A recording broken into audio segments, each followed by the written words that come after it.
Welcome to Daily Wisdom, Walking the Path with the Buddha, a podcast shared by David Roylance. This podcast is dedicated to guiding you to completely eliminate the discontent mind and the suffering it causes by attaining enlightenment. Learn and practice the teachings of Gotama Buddha that will guide you to fully attain a peaceful, calm, serene, and content mind with joy. To support this podcast, visit patreon.com/support Buddha or visit buddhadailywisdom.com, where you will discover a full range of courses, retreats, and online learning resources to assist you on the path to enlightenment. Now, here's our teacher to share more.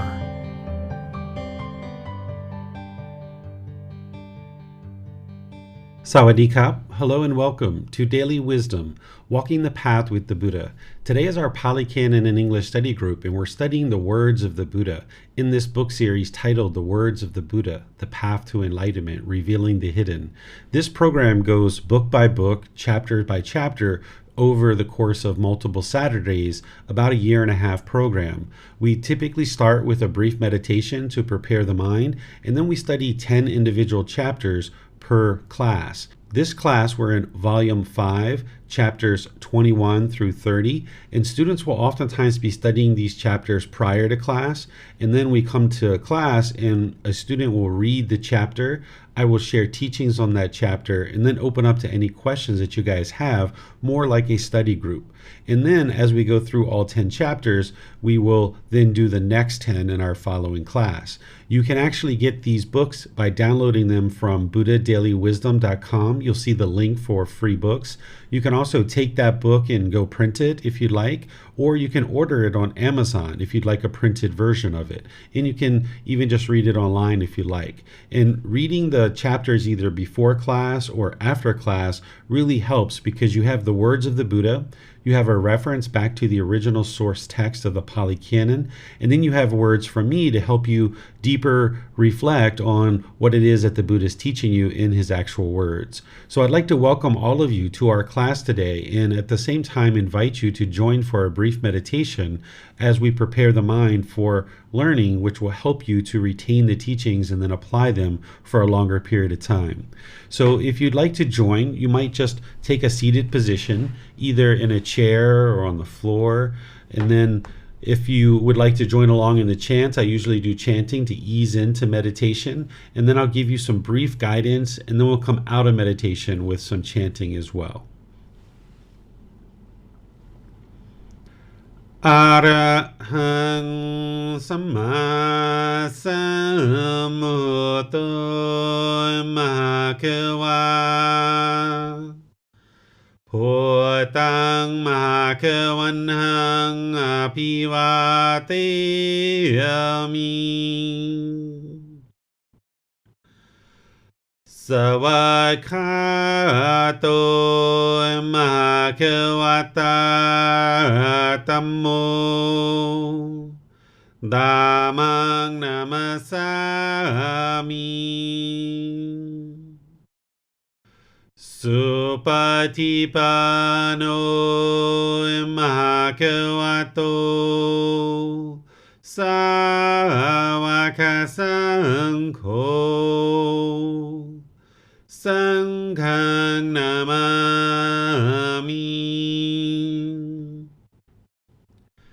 Namo Tassa Bhagavato Arahato Samma Sambuddhassa Namo Tassa Bhagavato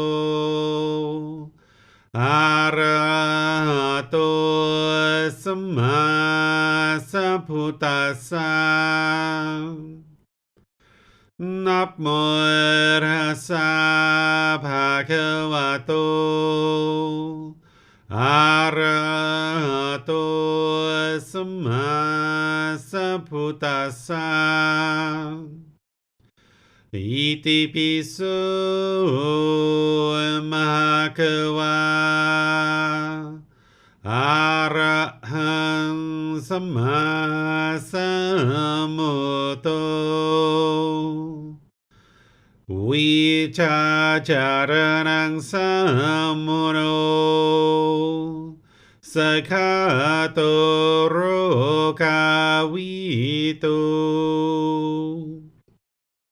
อนุเตโรปุริสาดามาสติสัตตาตาวามนุสนังโพโตภาควาติ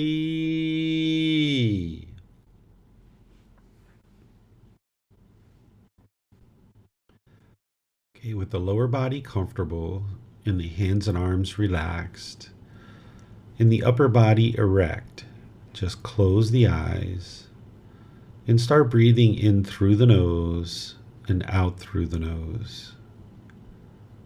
Here you're just looking to establish the breath. A nice, steady, gradual, consistent breath. Experiencing the full inhale, breathing in through the nose. And whenever you're ready, exhale out through the nose. Breathing in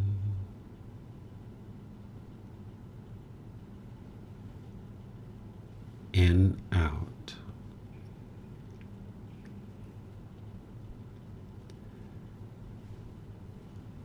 With the breath well established, start fixating the mind on the breath, either the sound of the breath or the sensation of air moving over the skin into the nose. The breath is the present moment. Fixate the mind on the breath, the present moment. Breathing in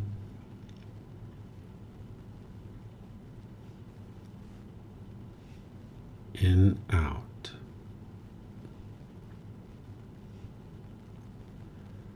Wherever you notice that the mind is moved off the breath, cut that off, let it go, and come back to the breath, the present moment.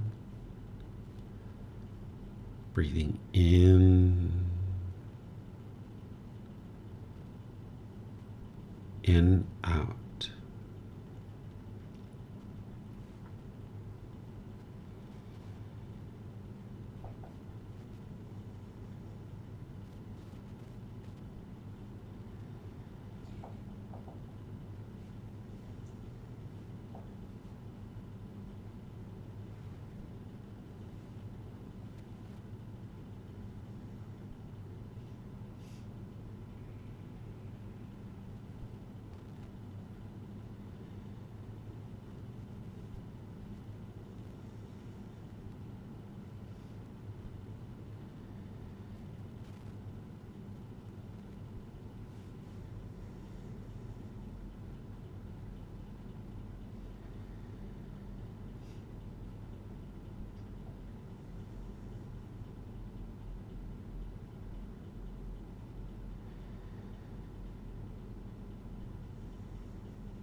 sambuddho mahakeva Potang mahakavanhang apivateyami Savakato mahakavata Dhammo Dhammang namasami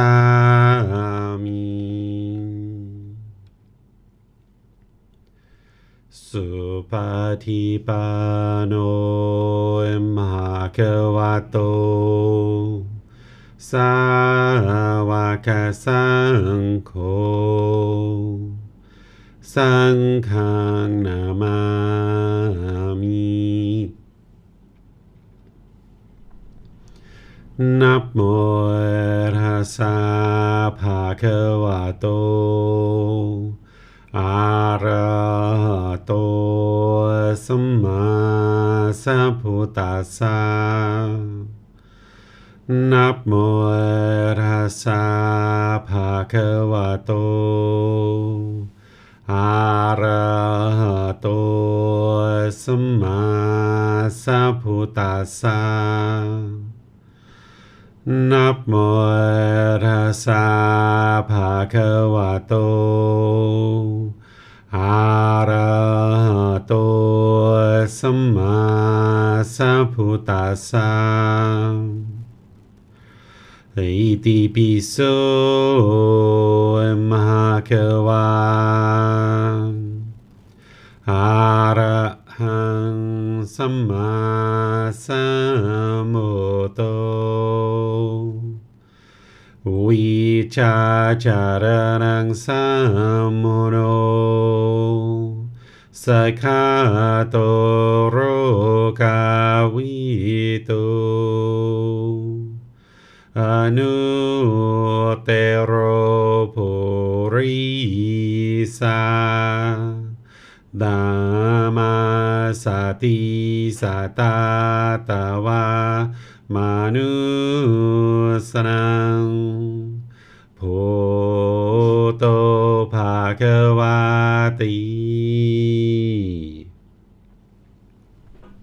Okay, if you guys would like to gradually make your way out of meditation, I'm going to transition over to our class where we'll have a student volunteer to read the first chapter, which is chapter 21 in volume 5. And then from there, I'll share some teachings on that chapter and then open up to any questions that you guys might have related to that specific chapter.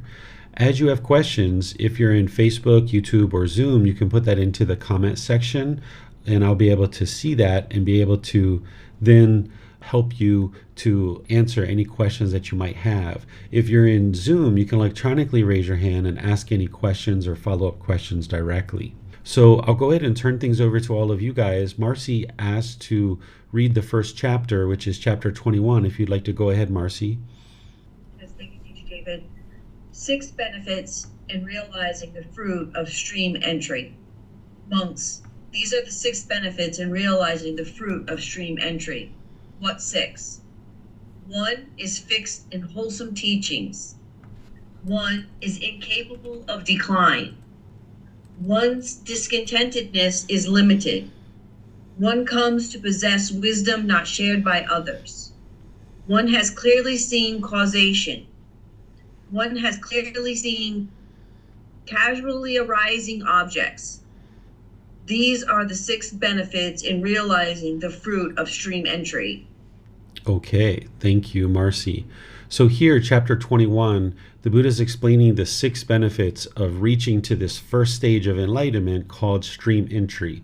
And if you think back to the first class that I taught related to this particular book, volume 5, which is all about the first stage of enlightenment, the Buddha refers to that first stage of enlightenment as stream entry, because just like a log that enters the stream and it's going to eventually get to the ocean, it's only a matter of time. Once a practitioner enters into the first stage of enlightenment, it's only a matter of time before they get to enlightenment. Either in this life or some future life, a maximum of 7 rebirths, they will get to enlightenment. And the ocean is representing the enlightened mental state. So a log that enters the stream is going to get to the ocean at some point. It's just a matter of time. So here the Buddha is describing 6 individual benefits related to getting to this first stage of enlightenment, referred to as stream entry.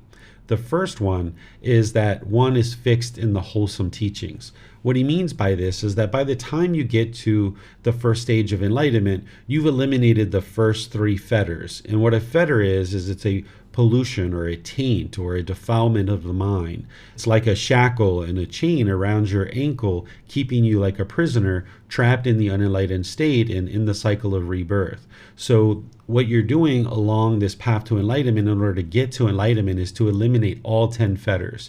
All 10 pollutions need to be eliminated in order to experience the enlightened mental state. But to get to this first stage of enlightenment, among other things, one of the primary criteria of getting to the first stage of enlightenment is the elimination of the first 3 fetters. One of those fetters is doubt. Doubt about the Buddha, doubt about the teachings, the community, your teacher, and your own ability to get to enlightenment. So if one has eliminated doubt about the Buddha, the teachings, the community, your teacher, and your ability to get to enlightenment, you are then fixed in the wholesome teachings. Essentially, by the time you meet all the criteria of getting to the first stage of enlightenment, it's kind of like getting to base camp of Mount Everest. I used this analogy in a previous class, that if you're a hiker looking to get to the height of Mount Everest, you're going to need to get to base camp first. And at base camp, you have all the tools and techniques and equipment and knowledge and wisdom that you need to be able to make it to the summit.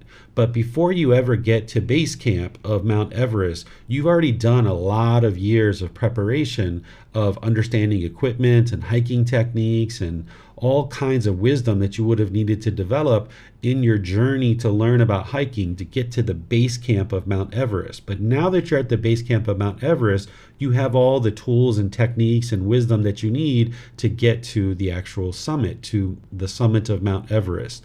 Well, the same thing is true by the time you get to the first stage of enlightenment. You've gathered up all the foundational teachings and you're fixed in the wholesome teachings that you've learned, you've reflected to independently verify, and you've practiced, and you've seen significant improvements to the condition of the mind by the time you get to that first stage of enlightenment. So you know without a shadow of a doubt by the time you get to the first stage of enlightenment that these teachings are indeed leading to the improvement to the condition of your mind and the condition of your life, and you're fixed on these wholesome teachings, and you know that there's nothing else that's going to help you other than these teachings to get to this enlightened mental state, because you've seen enough improvement by that point that you know that these teachings are indeed going to lead to enlightenment. Even though you haven't attained it yet, you've seen enough improvement that you have confidence that these teachings are leading you exactly where the Buddha said that they would.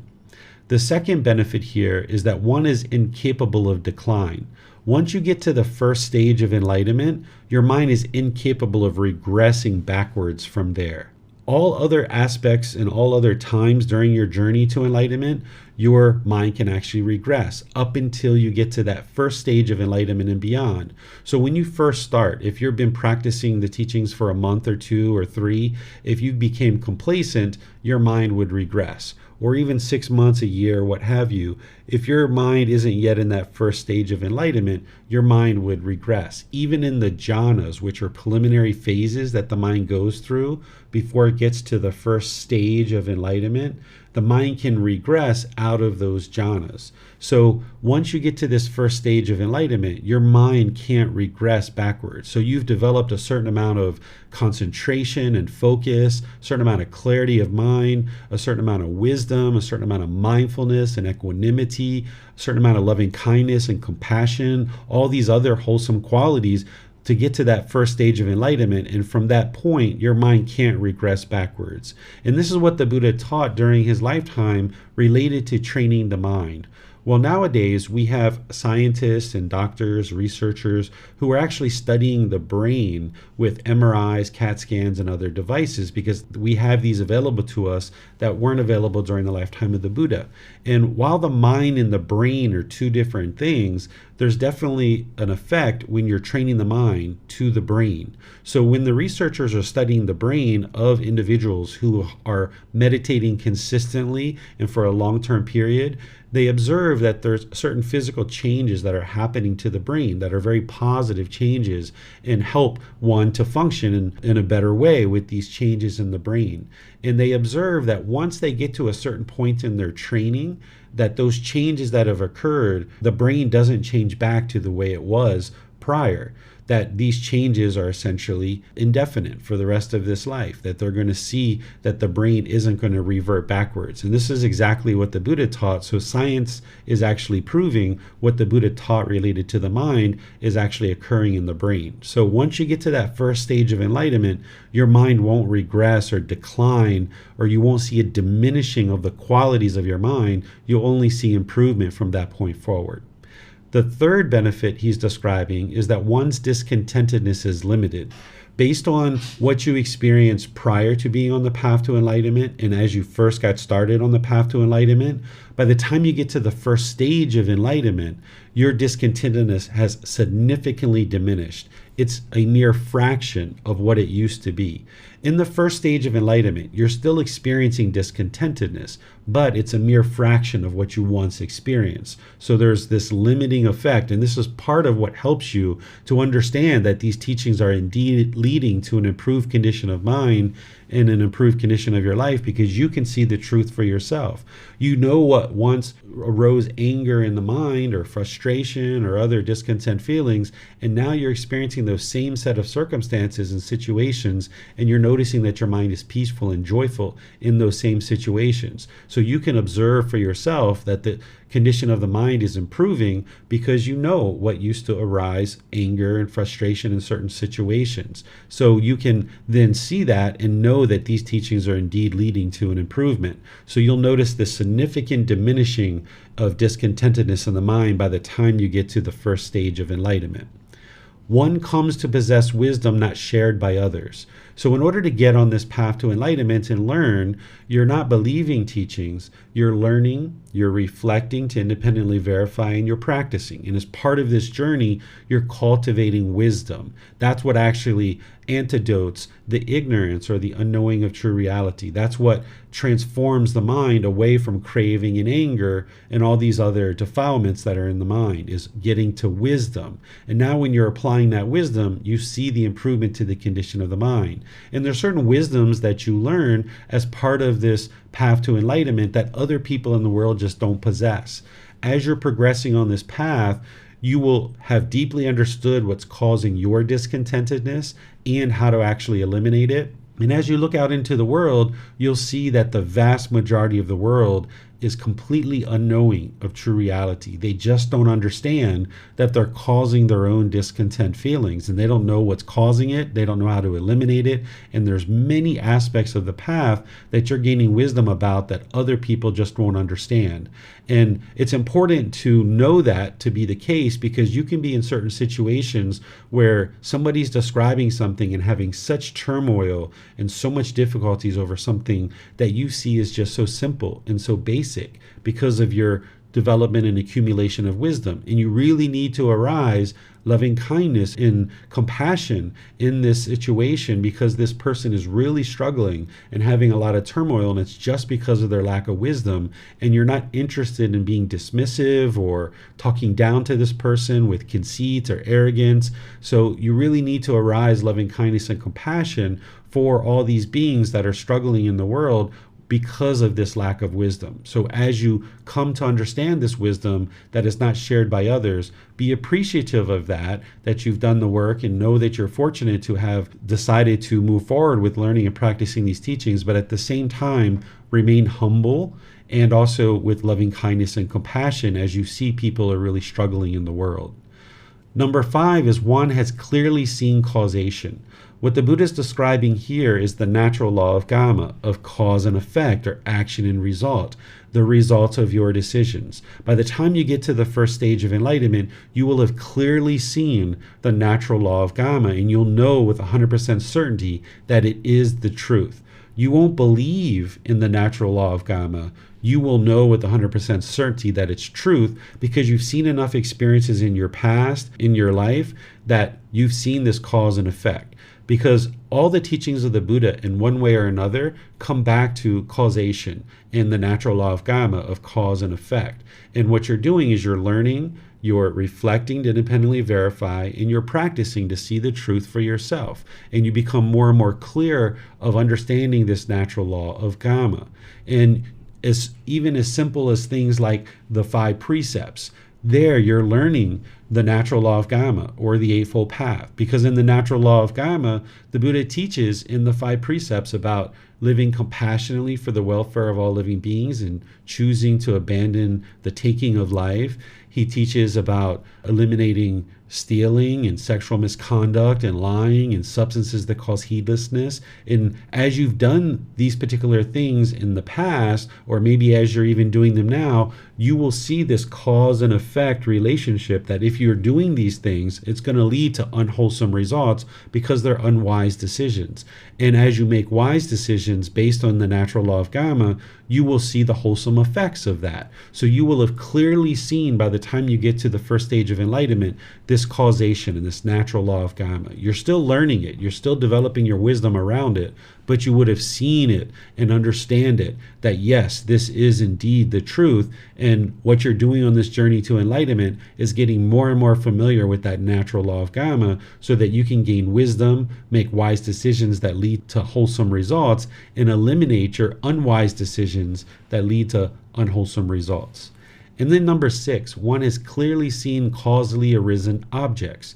What the Buddha is describing here is dependent origination, that we studied that last week, where there's these certain objects that are arising, that there's ignorance, and based on the condition of ignorance, there's then going to be these volitional formations. There's then going to be consciousness, name and form, which is the physical body. There's the 6 sense bases, contact, feeling, and craving, clinging, existence, birth, aging, death, sorrow, grief, pain, displeasure, and despair. The whole mass of discontentedness comes about due to these causally arisen objects. So you will have seen that very clearly.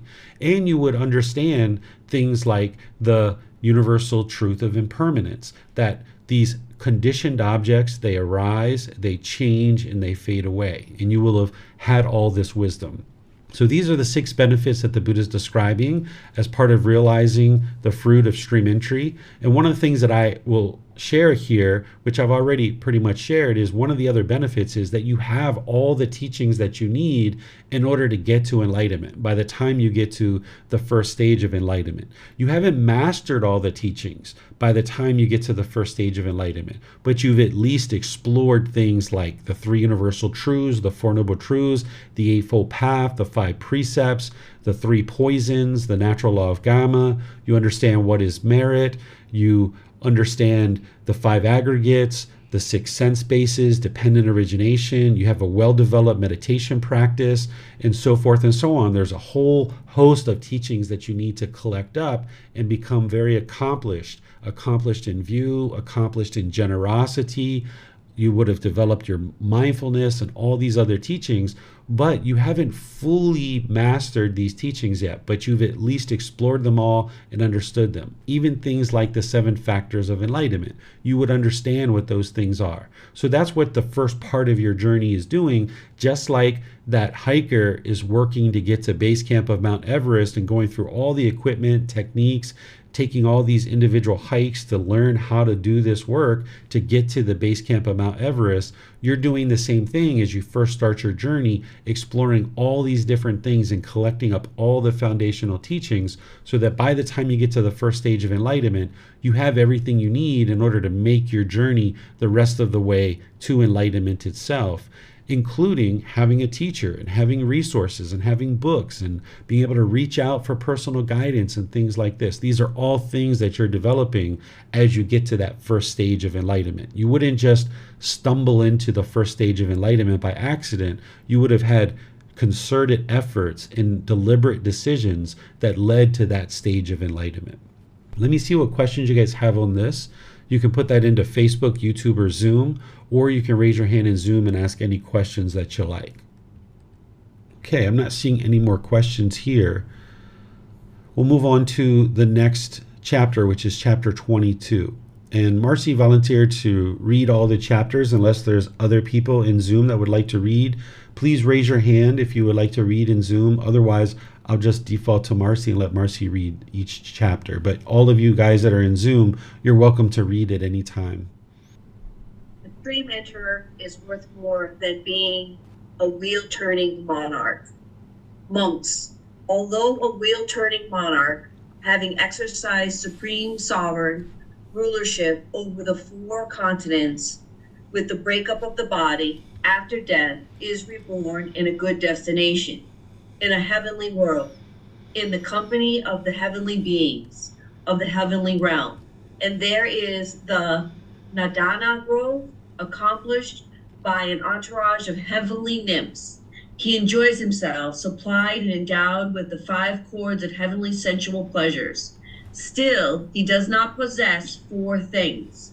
He is not freed from hell, the animal realm, the realm of afflicted spirits, not freed from the plane of misery, the bad destination, the netherworld. Although monks, a noble disciple maintains himself by lumps of alms food and wears rag robes, still, as he possesses 4 things, he is freed from hell, the animal realm, the realm of afflicted spirits, freed from the plane of misery, the bad destination, the netherworld. What are the 4? Here, monks, the noble disciple possesses confirmed confidence in the Buddha thus. The Tathagata is the Arahant, perfectly enlightened, accomplished in true wisdom and conduct, fortune, knower of the worlds, unsurpassed, leader of persons to be tamed, teacher of heavenly beings and humans, the enlightened one, the fortunate one. He possesses confirmed confidence in the teachings thus. The teachings are well expounded by the perfectly enlightened one, directly visible, immediate, inviting to one to come and see, applicable, to be personally experienced by the wise. He possesses confirmed confidence in the community thus. The community of the perfectly enlightened one's disciples is practicing the wholesome way, practicing the straight way, practicing the true way, practicing the proper way. That is, the 4 pairs of persons, the 8 types of individuals. The community of the perfectly enlightened one's disciples is worthy of gifts, worthy of hospitality, worthy of offerings, worthy of respectful salutations, an unsurpassed field of merit for the world.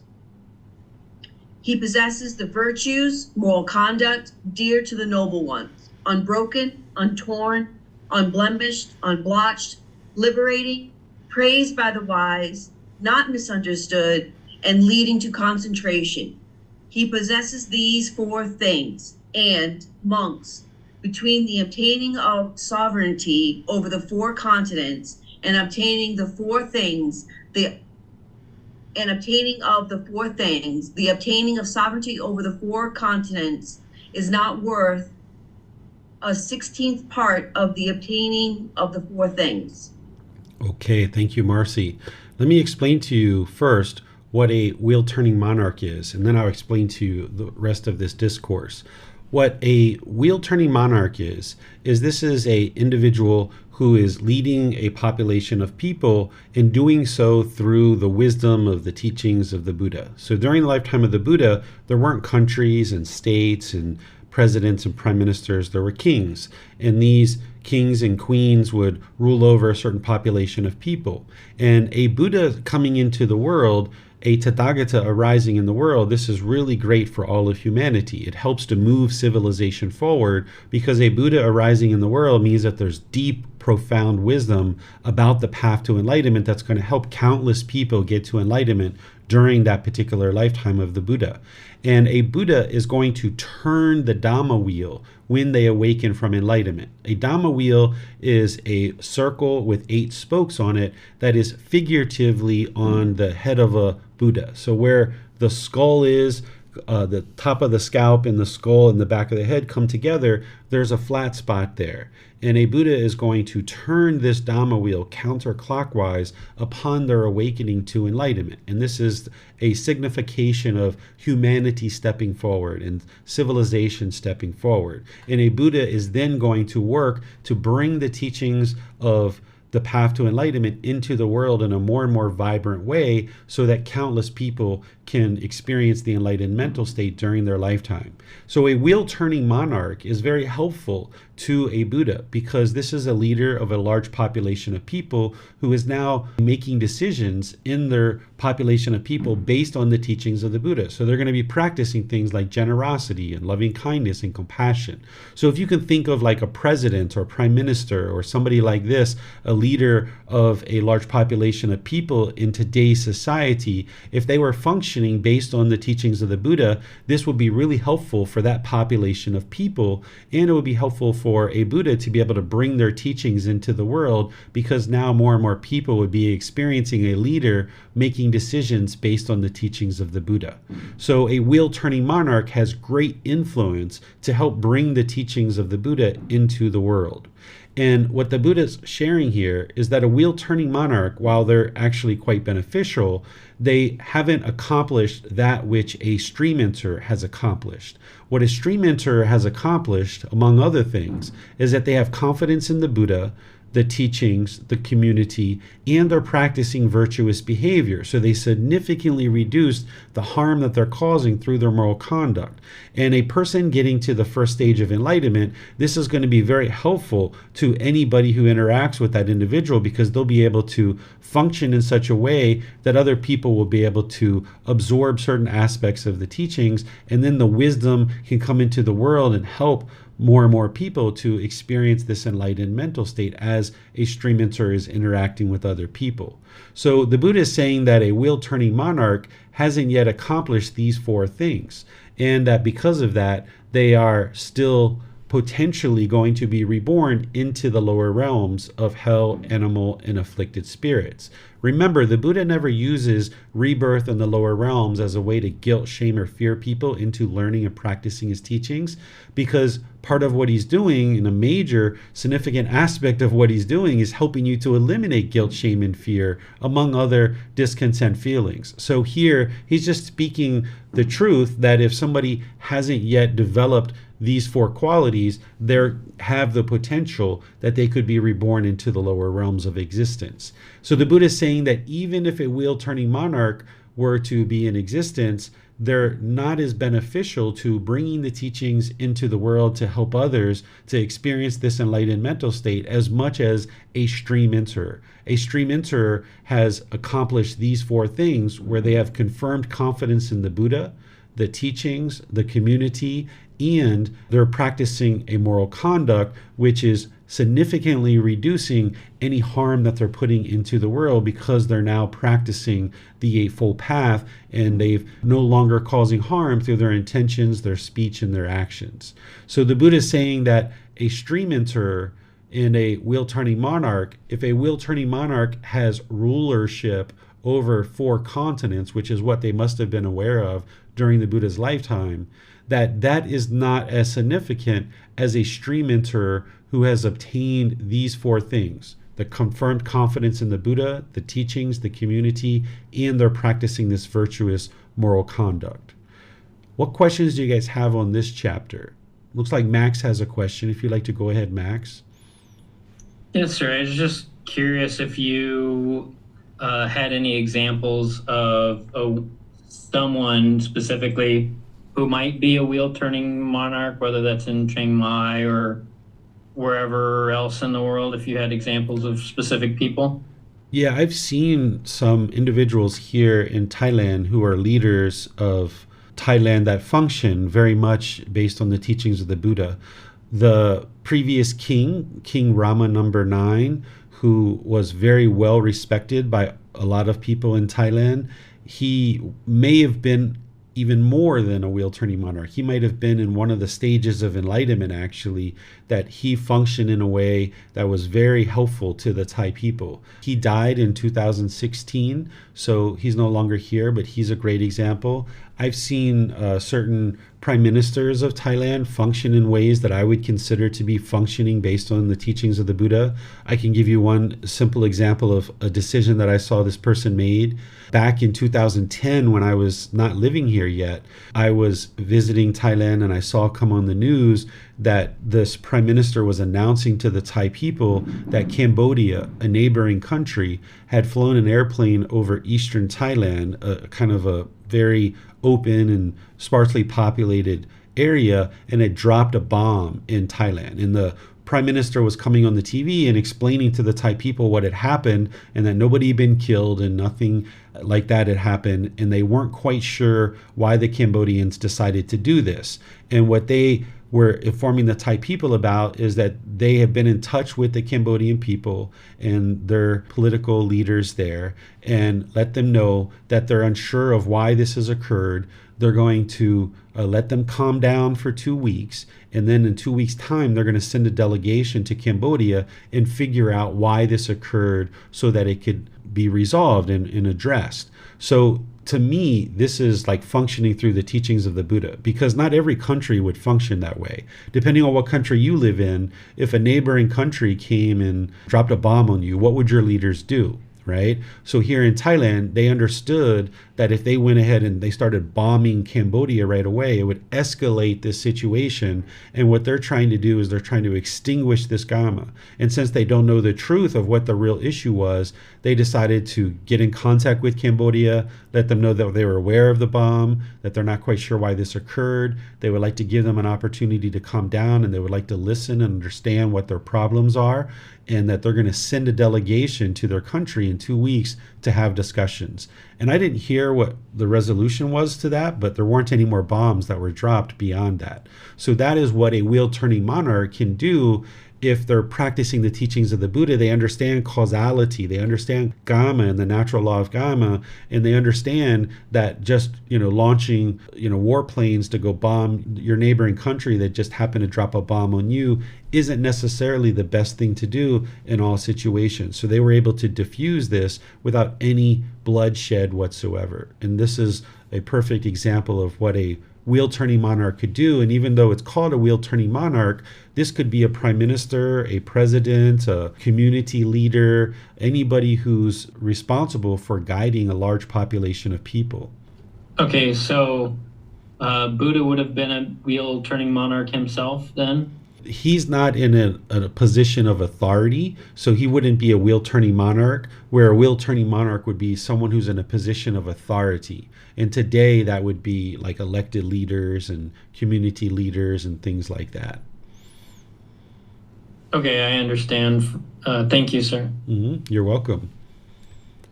I will check the other platforms as well and see if we have any questions coming in. It looks like we have a question here on YouTube. What are the body-related things Buddha gave up to attain parinibbana? This isn't related to the chapters that we're talking about today. I'm not 100% what you mean by what are the body-related things the Buddha gave up. Maybe you can clarify that. And parinibbana is final enlightenment. So final enlightenment, he didn't have to do anything additional to get to final enlightenment, but there are certain things that he did in order to get to enlightenment itself. So if you'd like to clarify that, you can clarify that question and I'll answer it for you in our next question period. So we'll just move to the next chapter, which is chapter 23. If someone would like to read this, you're welcome to go ahead. Looks like it's you, Marcy. My pleasure. There cannot be alteration in a stream enterer. Monks, there there may be alteration in the four great elements in the earth element, the water element, the fire element, and the wind element, but there cannot be alteration in the noble disciple who possesses confirmed confidence in the Buddha, in the teachings, in the community. Therein, this is alteration, that the noble disciple who possesses confirmed confidence in the Buddha might be reborn in hell, in the animal realm, or in the realm of afflicted spirits. This is impossible. Monks, there may be alteration in the four great elements, in the earth element, the water element, the fire element, the wind element, but there cannot be alteration in the noble disciple who possesses the virtues dear to the noble ones. Therein, this is alteration, that the noble disciple who possesses the virtues, moral conduct dear to the noble ones might be reborn in hell, in the animal realm, or in the realm of afflicted spirits. This is impossible. Okay, thank you, Marcy. So here the Buddha is describing that there can be changes to the physical body. That's what he's talking about when he's saying the four great elements of earth, water, fire, and wind. We talked about this in a previous class, that this is how they describe the physical body during the lifetime of the Buddha. Nowadays, we have a lot more scientific research that we've done, and we describe it through cells and molecules and other words like this. But during the lifetime of the Buddha, they described it through these four great elements. And he's saying, okay, there can be alteration to the physical body, but there can't be alteration for someone who has confirmed confidence in the Buddha, the teachings, the community, and that they're practicing the virtues or the moral conduct that's described in the Eightfold Path. That by the time you have that confirmed confidence, meaning elimination of doubt, and you've eliminated wrong behavior and observances, which is that third fetter, that by the time you've gotten to that point, you're not going to see alteration to the mind. Essentially, you're not going to be backsliding. There's not going to be decline of the mental faculties, that whatever concentration and focus, clarity of mind, deep memory, and other qualities of mind that you've cultivated on your way to the first stage of enlightenment, there's not going to be decline. It's not possible for this to occur.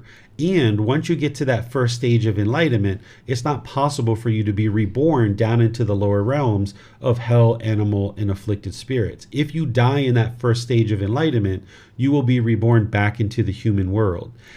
If you remember back to the chapter in volume 1, chapter 20, which is what I taught last week in the group learning program, we talked about the evolution of our consciousness from the animal realm to the human realm, and that when we're born into the human realm, a lot of us are coming out of the animal realm. So the unenlightened mind tends to function very much like an animal. Even though we're in the human realm, the consciousness has been conditioned like a animal because of our countless rebirths in the lower realms, that now, even though we're in the human realm with a human consciousness and a human body, we tend to function very much like an animal. So if we die when we're in that state, then we're going to most likely be reborn down into the lower realms in hell, animal, and afflicted spirits.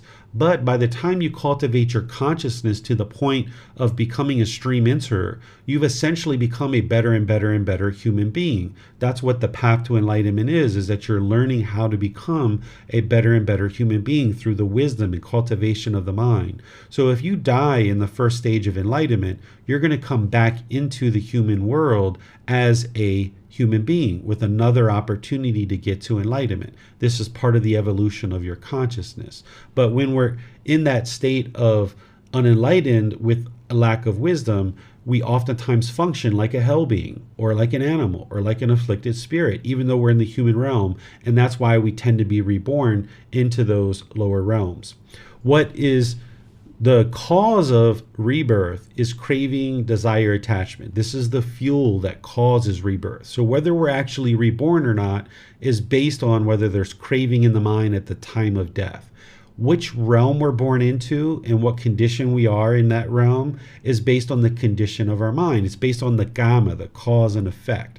Oftentimes people are taught that there's a being that is overseeing what's going on in the world and judging us over the totality of our life. And then when we die, we're judged based on every last little thing we ever did in our life. And then we're either going to hell, to a bad place, or we're going to a good place, to heaven. And these are permanent existences. But if you understand the natural laws of existence and things like the universal truth of impermanence, then you understand that these realms aren't permanent, that beings are coming in and out of these realms all the time, and that there isn't a being that is overseeing and judging you and determining which realm you go to. Instead, everything that you're experiencing is based on your own decisions. That's the causality that the Buddha was talking about, that you see this cause and effect, and what you experience in life is based on the decisions that you make. So if you choose to walk this path towards becoming a better and better human being, and you get to this first stage of enlightenment, not only will you not see a regression of the condition of the mind by the time you get to the first stage of enlightenment, but you won't be reborn into the lower realms. This is a result of your decisions, that you will be reborn back into the human realm. And conversely, if we are not in that stage of enlightenment and we're not practicing these teachings, we're just going through the world, knocking down trees and burning up the forest, then it can be the potential that we will be reborn into the lower realms. And that's a result of our decisions, not anybody else's decisions. So let me see what questions you guys have on this chapter. I see Eugene, you have a question. If you'd like to go ahead and unmute, you're welcome to ask your question. Hello. Hello. Can you see me? I don't know. I'm not sure. I can. I can. Okay. Okay. My question is the following.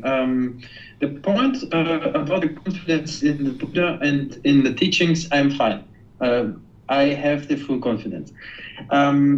With the community, I experienced so far almost just people or met people which went on the spiritual path or the process, but their knowledge is not based on the origins and on the origins of the teachings of the Buddha. It's usually mostly already influenced and changed by the time. And I'm struggling to accept, I'm accepting the part of the community and to have the confidence in the people when I see and I realize, like, I'm asking questions about where do they have the knowledge from, and people which don't have it, it's like really huge amount of people, they have not the origins as knowledge. Mm-hmm. And then you can kind of like say, okay, goodbye. You're not really part of community. Or how is this point of communities meant?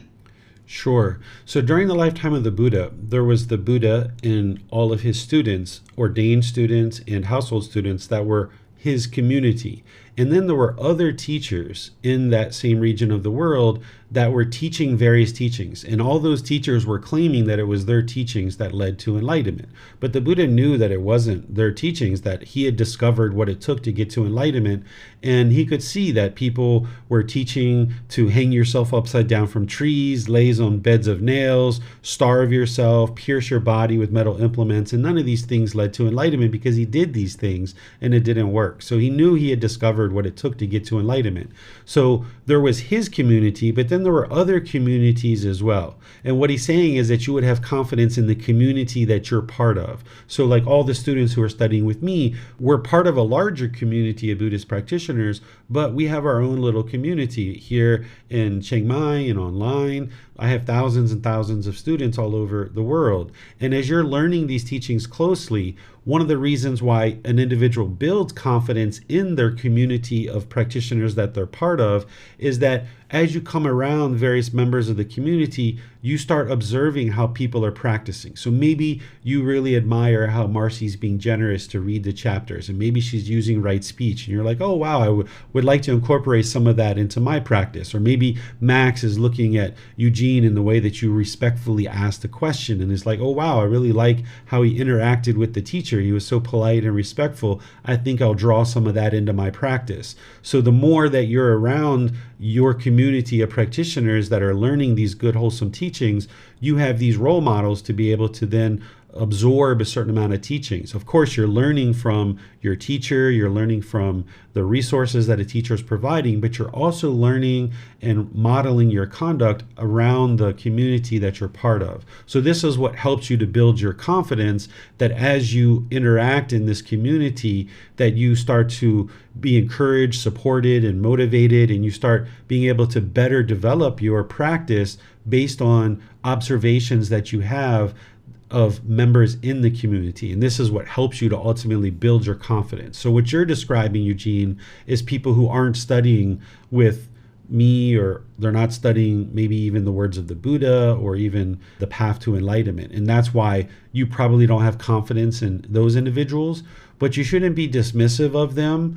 But just understand that they're not deeply practicing and they're not necessarily part of this community. But as you become part of this community more and more and you interact with different people, you might build your confidence more and more because you see the encouragement and the motivation and the support that people give you, and your ability to kind of glean some insight based on how other people are choosing to practice. All right, so he's giving the thumbs up there. So Marcy, you have a question? Yes, thank you, Teacher David. Thank you, Eugene, for your question, because it did spark an interest in a question that I had. Here in the United States, trying to seek out people that are of like-mindedness, I do find myself having the ability to share with people, but the exposure that you speak of, Teacher David, about being around people and seeing how they speak with right speech and all of this stuff, and wanting to model my actions like that is somewhat challenging. And so my question would be is, would it be beneficial for me to seek out a Thai community here within the United States and maybe generate some type of relationship with some people that are practicing Gotama Buddha's teachings here, to be a little closer, I guess, to more tangible humans and have more of a contact in being able to be surrounded by a community of that way? Because right now, like I said, a lot of what I'm surrounded by is a lot of people that are just, I'm noticing, and I can see it in my mind, all the discontentedness, and I'm able to see it. Just it's surmountable around me. I very rarely come across someone that is kind and loving and generous.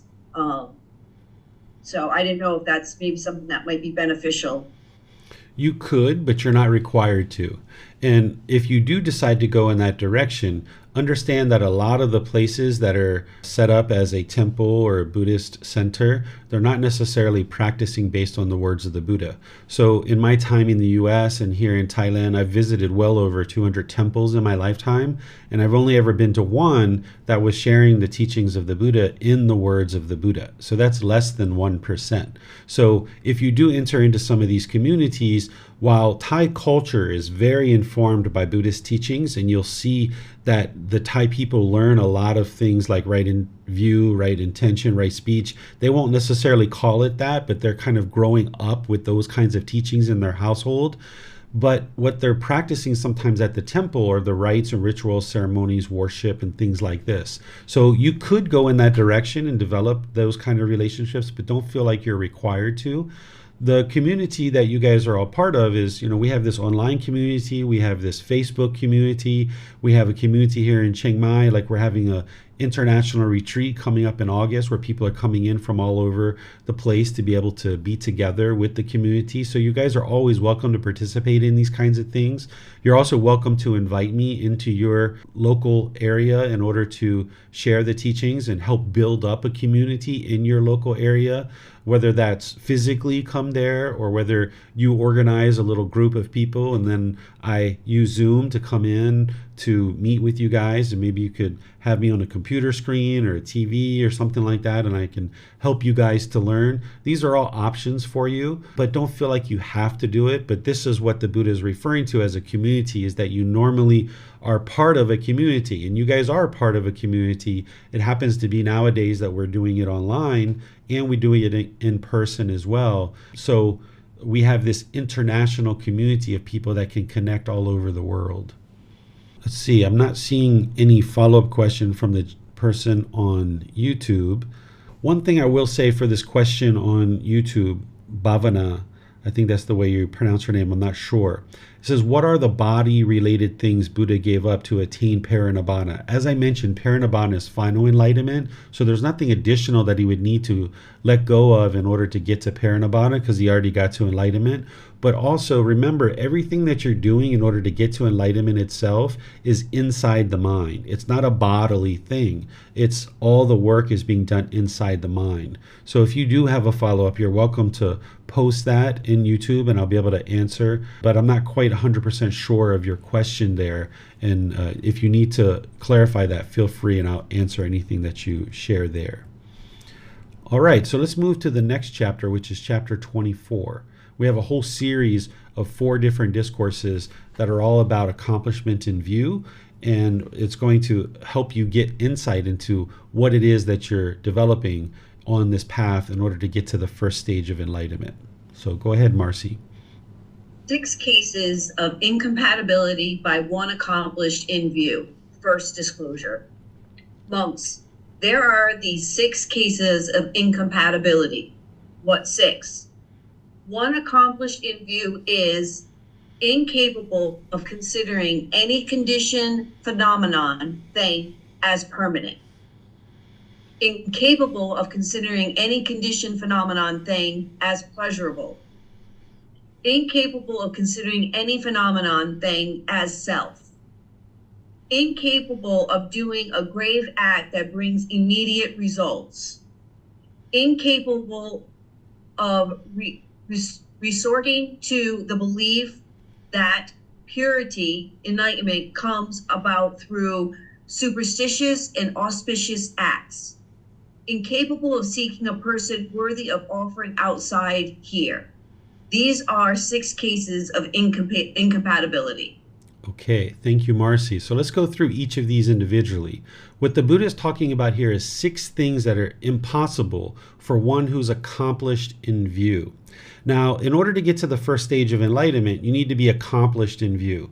But when you first get started on the path, you start establishing right view. And I start students with that. I start students with understanding the 3 universal truths and the 4 noble truths. And this is what gets you started with establishing right view. You're not accomplished in view yet, but you're getting established in right view.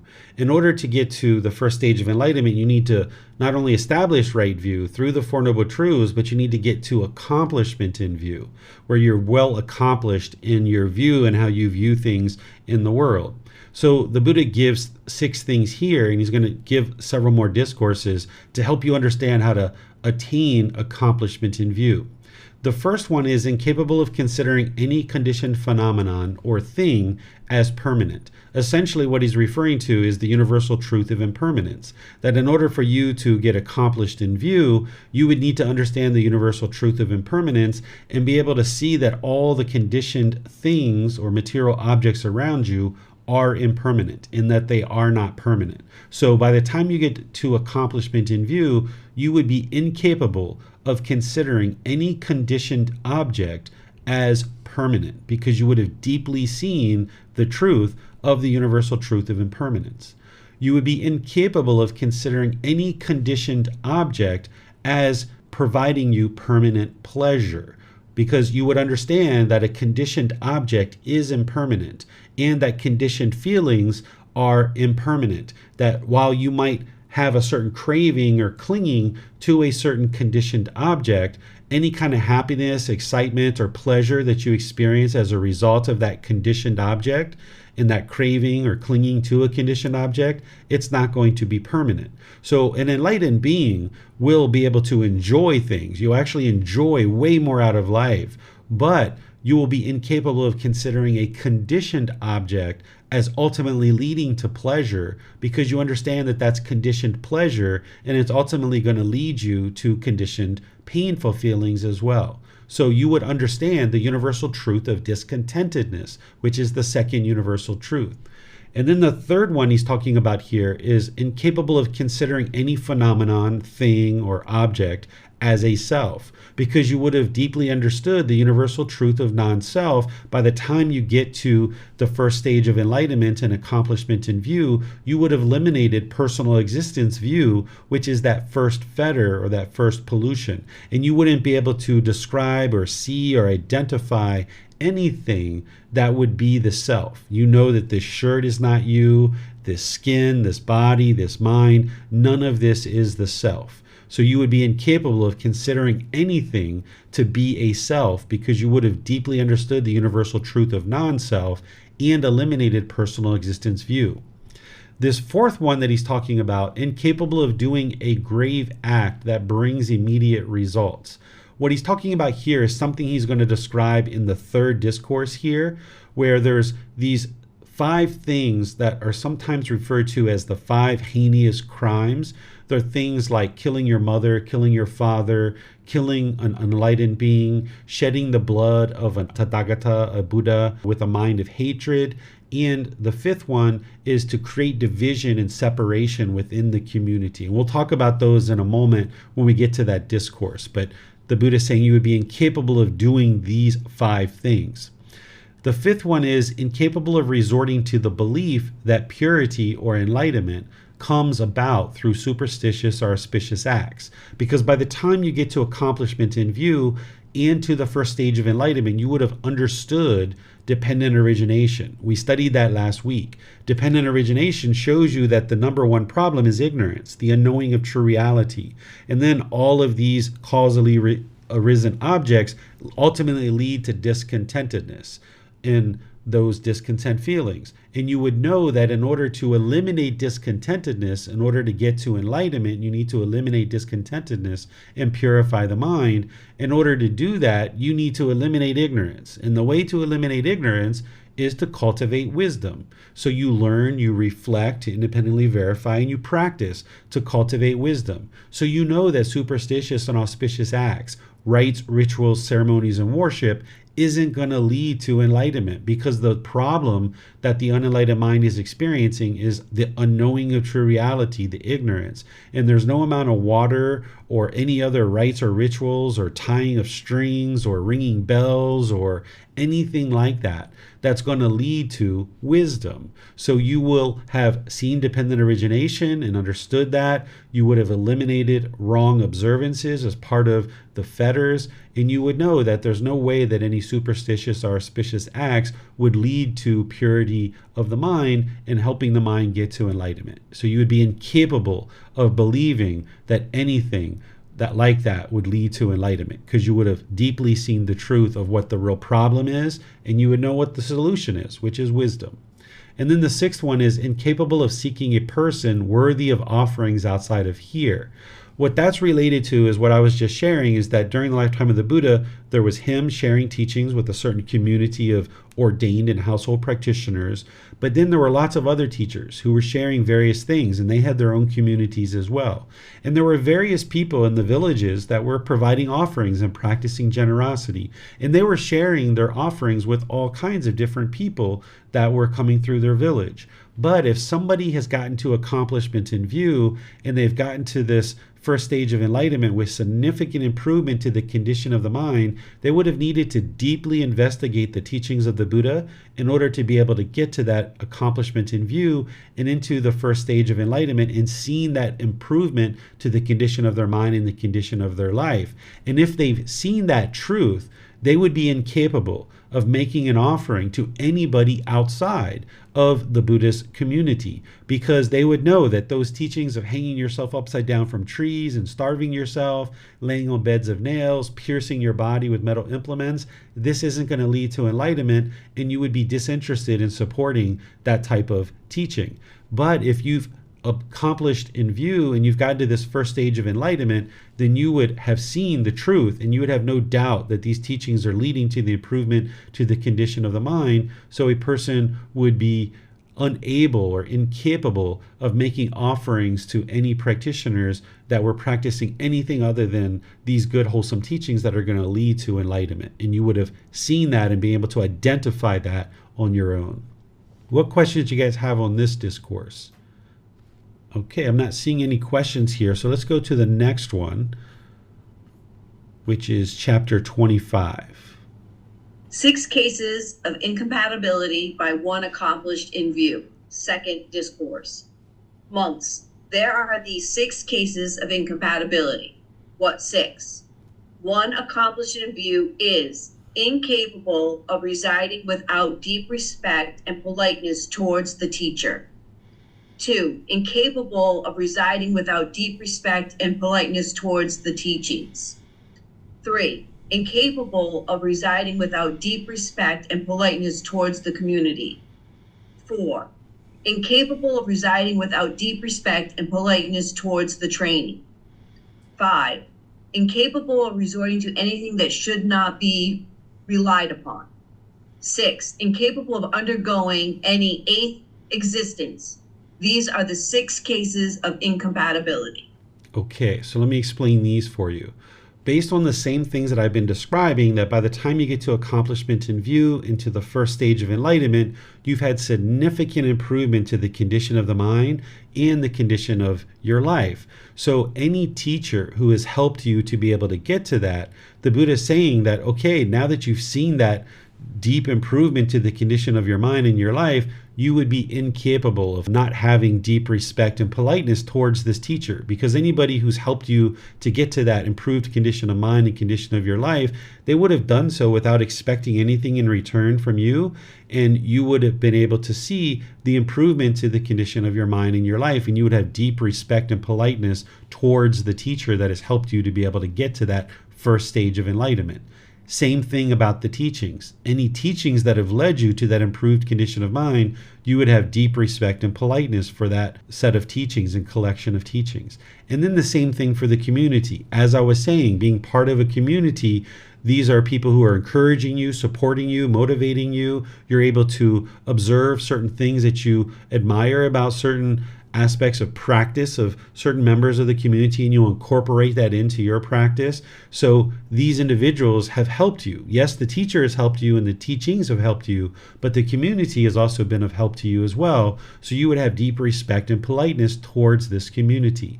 And the training itself, the actual day-to-day training that is prescribed and that you're actually undergoing as part of your training, you would have deep respect and politeness for that, because you would have seen the improvement to the condition of the mind in your life.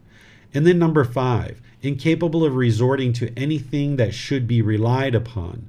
What the Buddha is describing here is that in the unenlightened state, a being tends to cling to their perceptions, cling to certain assumptions. The perceptions are the way things seem to be in the world.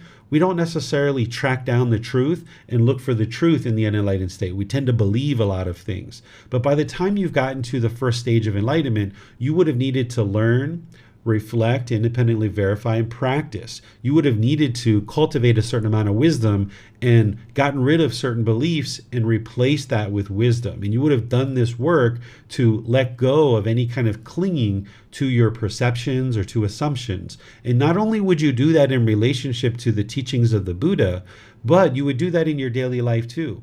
So that if you were outside and you had a neighbor who came to you and was starting to gossip and slander about another neighbor and said all these bad things about another neighbor, you're not going to just believe those things. You're not going to just believe it, because you need to see the truth for yourself.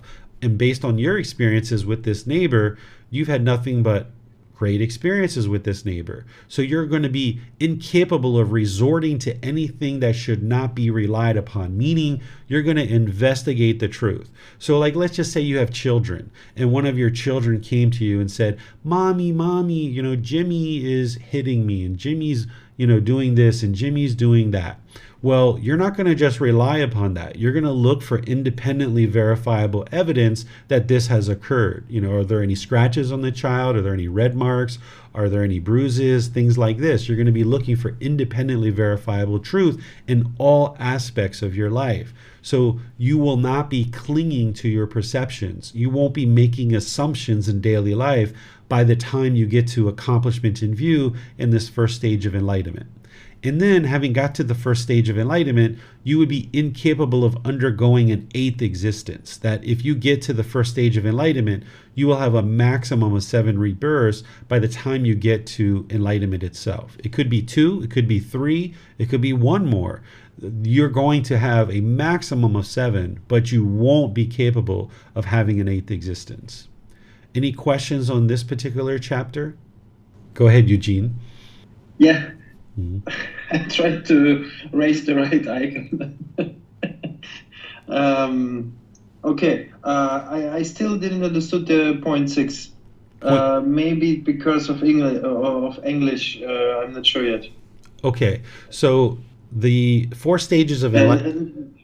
Sorry, the point about 7 and 8 lives. This is what I didn't understand. Yeah, I understand. So the 4 stages of enlightenment, when you die in any particular stage of enlightenment, if you're in that first stage of enlightenment as a stream enter, when you die, you're going to come back into the human world if you're in that first stage of enlightenment. But you're only going to come back a maximum of 7 times before you actually get to enlightenment. If you die in the second stage of enlightenment, you're going to come back one more time and you're going to get to enlightenment in that next rebirth. If you die in the third stage of enlightenment, you're going to be reborn into the heavenly realm and you're going to get to enlightenment there. And if you get to the fourth stage of enlightenment, your mind's enlightened in this life and you're not going to be reborn anywhere.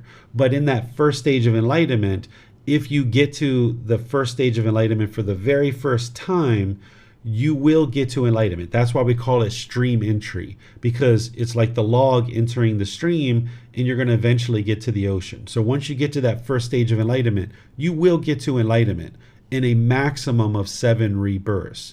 It doesn't mean you're going to be reborn 7 times, but you will get to enlightenment in a maximum of 7. So what the Buddha is saying here is that you're incapable of having an 8th existence, that you won't be reborn an 8th time by the time you get to the first stage of enlightenment. Okay. All right. Yeah, I understand. All right. So it doesn't look like we have any more questions. So let's move to, Marcy has a question. Go ahead, Marcy. So Teacher David, my question is about stream entry. Now, I don't even know how I want to ask this question, but I don't want like ego or anything to be kind of in it, but like, is there a point where you can, by your own, reflection and stuff, say, I must be, or I am a stream enterer because, i.e. I have, experience memories from past lives. And then as I read through this discourse, like I feel very, very, very deeply confident in the words. I don't know if that makes any sense, if you know where I'm going here. I don't want to sound like I have ego, but I also am interested in understanding where I'm at, as if am I a stream enterer, Right. I guess to build that confidence that I'm going to reach enlightenment, I guess, if Sure. that makes sense. Yeah, by the time you study deeply enough and you understand all the criteria of what it takes to get to stream entry, when you get to stream entry, you would know it. But the challenge is that as a person or a practitioner who is in the first stage of enlightenment, there's still conceit, there's still arrogance, there's still pride. And sometimes what can occur is the ego's in there trying to convince you that you're more enlightened than you are, that you're perhaps in that first stage of enlightenment, and you might be convinced that you're in the first stage of enlightenment, but you're really not. So you can do a lot of work and you can deeply understand what it takes to get to the first stage of enlightenment and keep working towards that. And once you get there, you would have the criteria, but you always have to be a little bit suspicious of whether the ego's in there trying to convince you that you're more enlightened than you really are. So you use these stages of enlightenment for personal development purposes and to help you see what it takes for you to move from one stage to the next. But don't get obsessed about whether or not you're in one stage versus another stage. Just keep working the path. Just keep learning the path, keep working the path. So all these things that you're learning as part of this book, start learning those things if you haven't already understood them. Or if you only understand them to a certain degree, be sure to penetrate them more deeply. Or if the Buddha is sharing something with you that you have not learned at all, be sure that you learn that so that you can move along the path. If you're ever really truly interested, you can talk with me and I can help you to determine whether or not you're in the first stage of enlightenment or the second or the third or the fourth. But more appropriately, what I would just encourage people to do is never assume that you're in any particular stage of enlightenment, and just keep working to eliminate those 10 fetters. Because the challenge is that you could think you're in a particular stage of enlightenment and you're not, and conceit can arise, the arrogance and ego can arise, or complacency can arise. So it's better to just stay diligent to keep working until you get to the stage of enlightenment as an arahant, the fourth stage, where your mind's actually enlightened. But if this is important to you and you would like to try to discern where you are in your journey, that's something that I can help you with, and you can develop that skill. And part of that is learning this book in this particular volume. You're learning all the criteria of what it takes to get to that first stage of enlightenment. And then this retreat that I'm teaching in Thailand on August 20th through the 25th, I've put together all the teachings that somebody would need to be able to get to enlightenment in that one retreat, in those 6 days of the retreat. So if you can't attend that retreat, this is the next best thing, is learning about this particular volume here in the Pali Canon and English study group, and then meeting privately to discuss various aspects of the development of your practice. Eugene, did you have a question as well? I saw your hand went up again. You came up with this point. Okay. It was about if you even need to know where you are and what stage you are. It's that's what I wanted to ask, but you already replied. Sure. Yeah, it helps you to the extent of knowing that, okay, you've eliminated one particular fetter or another, so that then you can focus more directly on, some of the other fetters. But it's never wise to assume that any particular fetter has been eliminated, and just keep your mind alert and aware of any arising of any of those pollutions, so that where you see it arising, you can cut it out. Whereas if somebody assumed that they had eliminated wrong behaviors, for example, then when something arises, they might kind of not look at it very closely and be like, oh, no, I've already eliminated that fetter. And their mind has kind of been convinced falsely that they've eliminated a certain fetter, so they're not paying attention to it anymore. So it's wise to look at these fetters and understand which ones you have potentially eliminated, but never fully convince the mind that you've eliminated any of them, including when you get to enlightenment. By the time you get to enlightenment, you'll be experiencing, 3 months, 6 months, a year and a half, 2 years of complete peace and joy in the mind, but you're not interested in assuming that you're enlightened, because if any little icky bit of discontentedness arises, even in the 1 year, 2 year, 3 year mark, you would like to be able to identify it and then stamp it out. Whereas if we assume that the mind is enlightened, you might miss that little bit of ickiness, and you might be having conceit there, which means the mind isn't actually enlightened. So by not assuming that you're in any of these stages, but just diligently learning about each stage and then actively working towards it, that's what would help you to continue to progress. Okay. Mm-hmm. On top of it, I have a question. Mm-hmm. It's like in 1 or 2 chapters before, you say that when you are you are incapable of getting pleasures or different feelings caused by conditioned. How was it called? Conditioned. What you're thinking of is that you're incapable conditioned behaviors. Yeah. For me, the point is, I observed as well that some things which happened, they don't. Nothing's changed in me. So there is no enthusiasm. I'm not getting angry. So I observe all of these things, and sometimes things might happen where I kind of feel not entirely like I'm getting that something changed, but like in my body I feel like a pulse is getting higher, like it's getting alerted. But I'm not sure if this is the point where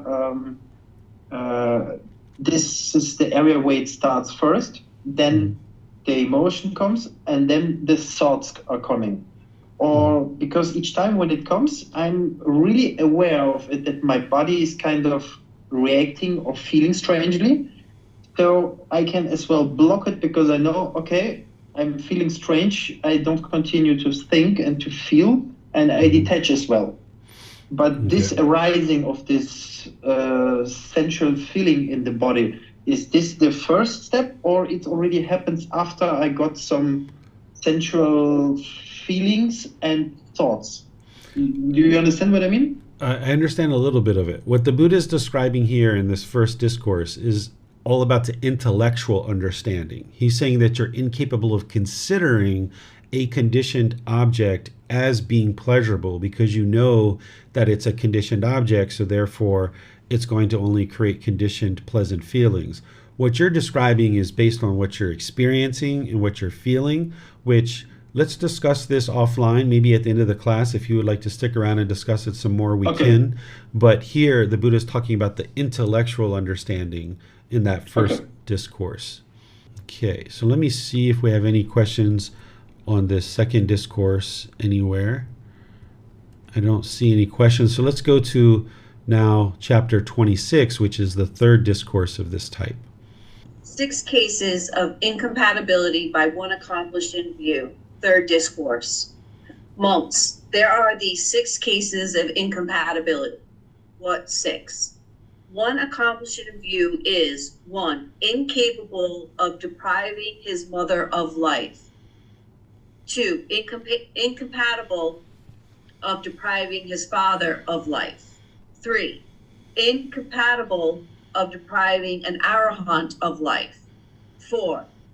Incompatible of shedding the Tathagata's blood with the mind of hatred.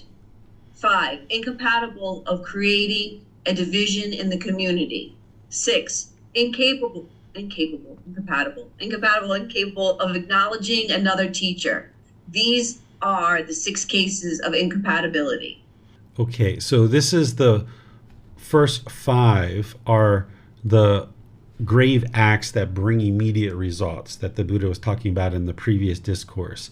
You're incapable of depriving his mother of life. So you'd be incapable of killing your mother, your father, because by the time you get to this accomplishment in view and you've gotten to this first stage of enlightenment, you would know that you're in the ideal existence as a human being to be able to get to enlightenment, and you would really treasure and value this existence in the human realm, and it's your mother and father that helped you to accomplish that. So this improvement that you've seen to the condition of the mind in your life, you would be incapable of killing your parents, because you would have deep appreciation for them being able to have given you this life to be able to now come into the world and actually sustain your life to be able to get to enlightenment. Because what you're experiencing in that first stage of enlightenment is quite nice in terms of what the mind is experiencing. You're still experiencing discontentedness, but you're experiencing significant improvement of qualities versus what you once experienced in your life. So you would be incapable of killing your parents. You'd also be incapable of killing an arahant or an enlightened being, because you would understand how important enlightened beings are to a community. And having enlightened beings around in a community is going to help everyone to be able to get to enlightenment and learn the teaching. So you'd be incapable of killing an enlightened being. You'd be incapable of shedding the blood of a Tathagata with a mind of hatred. A Tathagata is a Buddha. The word Tathagata means the one who's discovered the truth, or the one who shares the truth. So the Buddha often referred to himself as the Tathagata. He didn't refer to himself as a Buddha very frequently. He most often referred to himself as the Tathagata. And other people refer to him either as the Tathagata, or the perfectly enlightened one, or ascetic Gotama, or monk Gotama. They had all these different ways of referring to him. There wasn't just one set way because of the universal truth of impermanence. But if you got to accomplishment in view in this first stage of enlightenment, and there was a Buddha that was in existence during your lifetime, you would understand how important it is to have this being in the world, and you would be incapable of shedding their blood. Now, if you turned around and accidentally cut them with a knife, okay, their blood is coming, but it wasn't with a mind of hatred, right? So you would be incapable of hating a actual Buddha. In that first stage of enlightenment, your mind still has ill will. So you're still going to have a certain amount of hatred towards other beings, but you wouldn't hate a Buddha by the time you get to that first stage of enlightenment, having seen the progress and improvement that you're experiencing.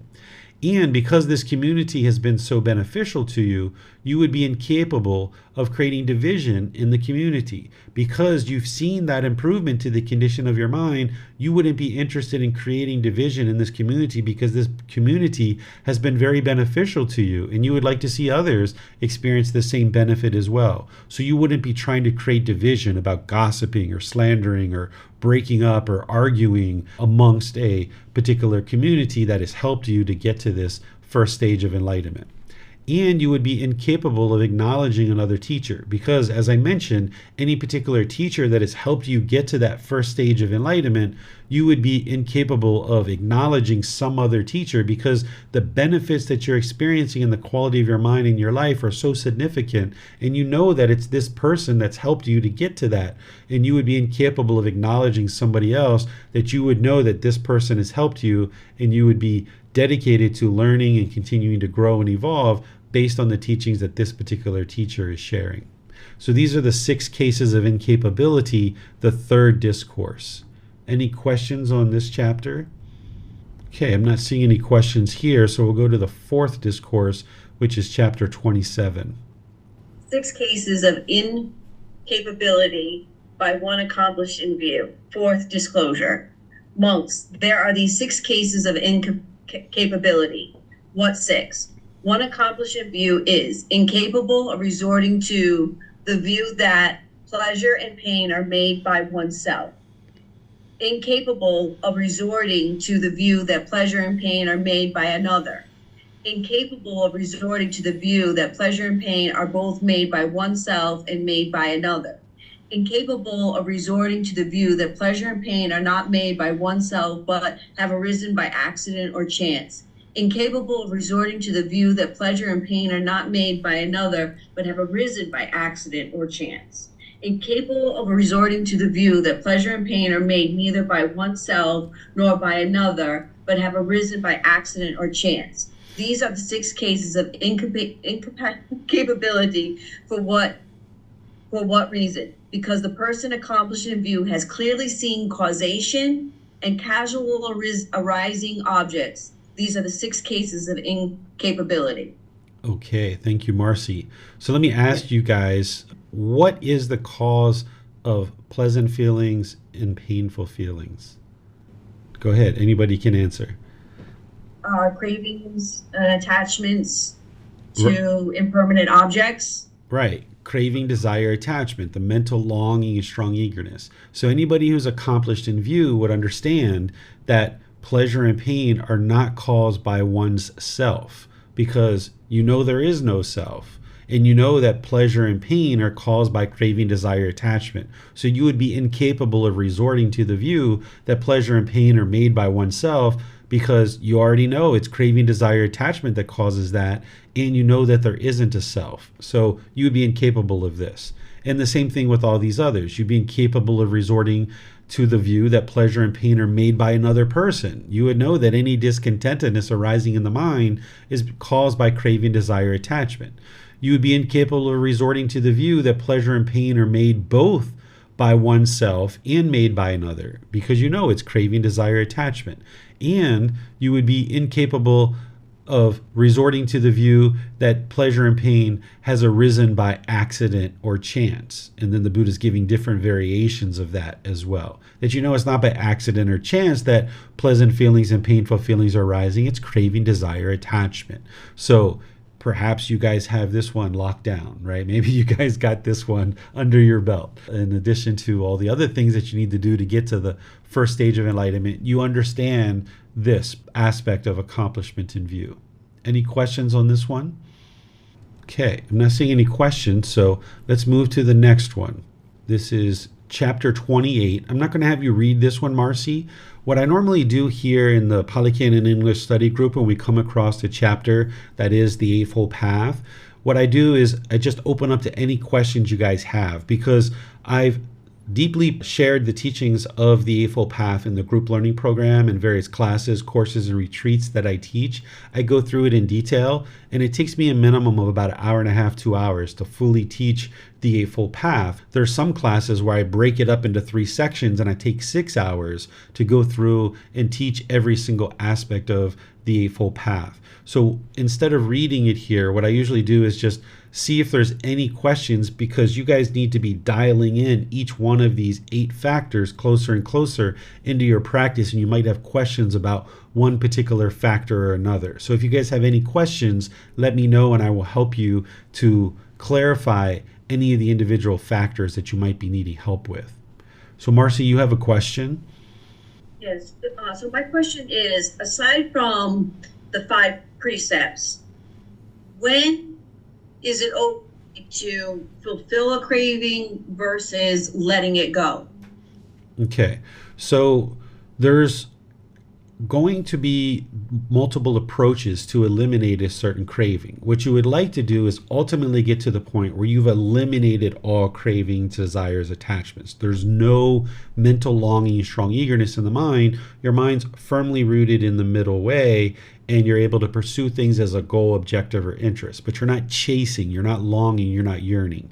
So in the process of getting to that point, you're going to be identifying various cravings, desires, attachments in your mind that are arising. And what you would like to do with a combination of breathing, mindfulness, meditation, and generosity is generally be training the mind to let go, let go, let go, so that you can train the mind to be able to observe these cravings and to be able to more and more easily let them go. And you're going to need to restrain the mind multiple times before any one particular craving is eliminated from the mind. So it's going to take you a lot of time for some of these cravings. Some of the easier ones, it's like an onion. The outer layer will fluff off really easy. But as you get going on the path, some of the deeper held attachments, the stronger attachments, are deeper and harder to let go of, so that you need to restrain the mind multiple times, and you need to accumulate the benefits of breathing, mindfulness, meditation, and generosity before the mind will ultimately let go of that attachment. So it's really cut it off multiple times, sometimes over months, sometimes over years, before a particular attachment will finally be released from the mind.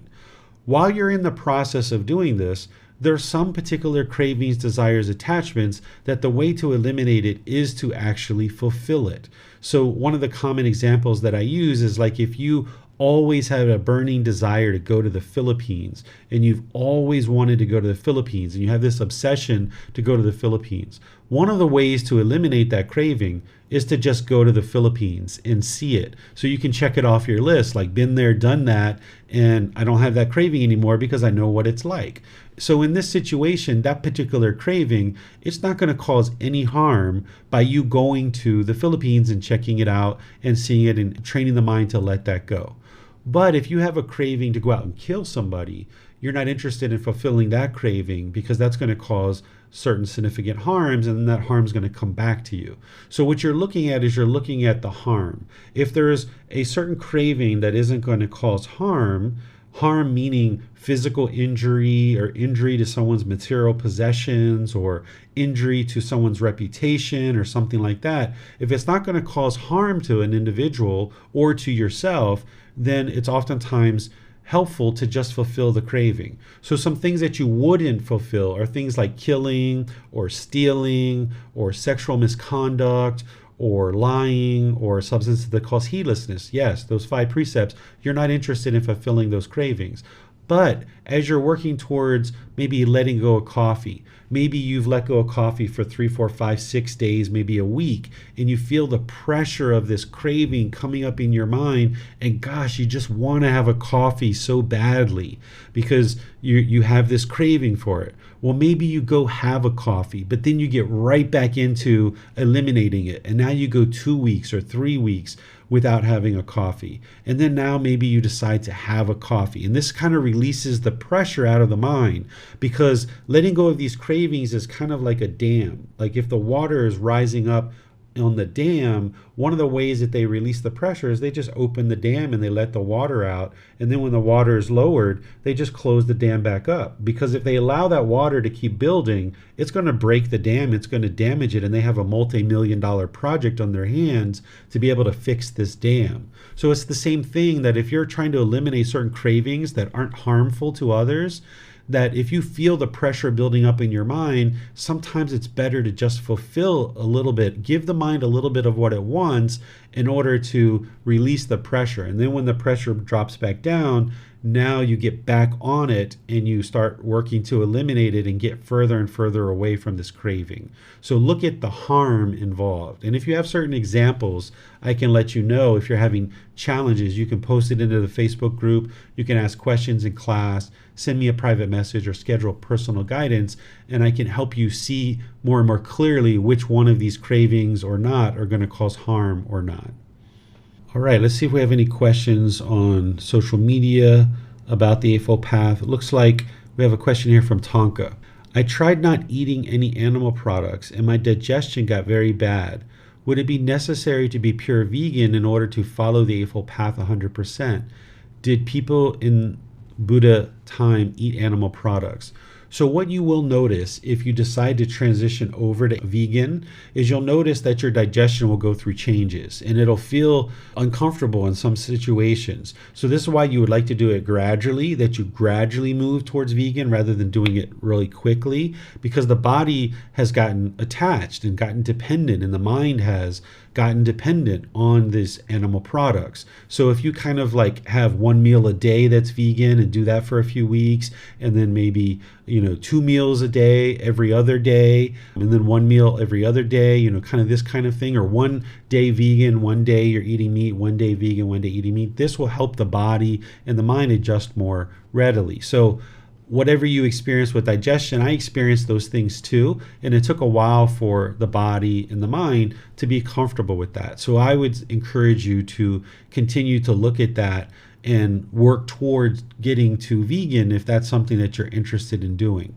During the lifetime of the Buddha, there was people who ate animal products just like today, and the effects of eating animal products during the lifetime of the Buddha wasn't as significant as it is today. During the lifetime of the Buddha, they were still being affected by the killing and the eating of animal products, but today it's much more significant, because when we're eating animal products, we're eating drugs, hormones, and toxins that have been injected into the animals, that the animals have picked up through groundwater and things like this. So it's a lot more important for us to get to a plant-based food supply today, that it's going to help you to improve the health of the body and the health of the mind, because as long as you're ingesting those animal products, you're ingesting the drugs, hormones, and toxins, and it's going to be hard for you to get the clarity of mind.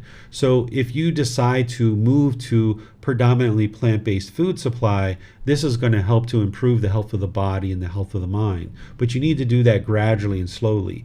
I suspect that because we are like the first generation that is majorly moving to a vegan food supply, that there's going to be some people who are going to really struggle with that and be really challenged with that. And you may even find that you need 5% or 10% of your food to be of animal products, but try as best as you can to get to a plant-based food supply, because that's where you're going to see the most improvement to the condition of the mind and the condition of the body. And you won't have those drugs, hormones, and toxins affecting the mind, and it won't be affecting the body. So during the lifetime of the Buddha, people did eat meat just like nowadays. But at one time in human history, human beings were exclusively plant-based eaters. You can look back over history and you can look at our teeth and you can see that we at one time were plant-based eaters. We only started eating meat out of necessity. And now, as humanity, we're starting to go back to being plant-based eaters because we see the importance of doing that for our own health and for the health of the environment. So you can most likely make additional efforts to move to plant-based food supply, but understand that the body and the mind is going to need some time to adjust to this. It's not going to be something that the body's just going to naturally accept. You're going to experience some digestion. I think I experienced it for a good 6 months to a year, And initially it was more significant, and then it kind of tapered off from there. But ultimately, when I got to the other side of that, there's all kinds of improvements that you experience by moving to a plant-based food supply. So like a lot of these cravings, you kind of have to walk through the fire to appreciate the fresh air on the other side. And that whether it's food or whether it's an attachment to a relative or like a child or somebody, or some attachment to a possession or something like this, oftentimes the mind becomes very discontent as you're letting go of certain attachments, and the body can revolt as well. But when you get to the other side of that, that's where the real liberation and the improvement to the condition of the mind in your life, in the physical body in this case, really is experienced.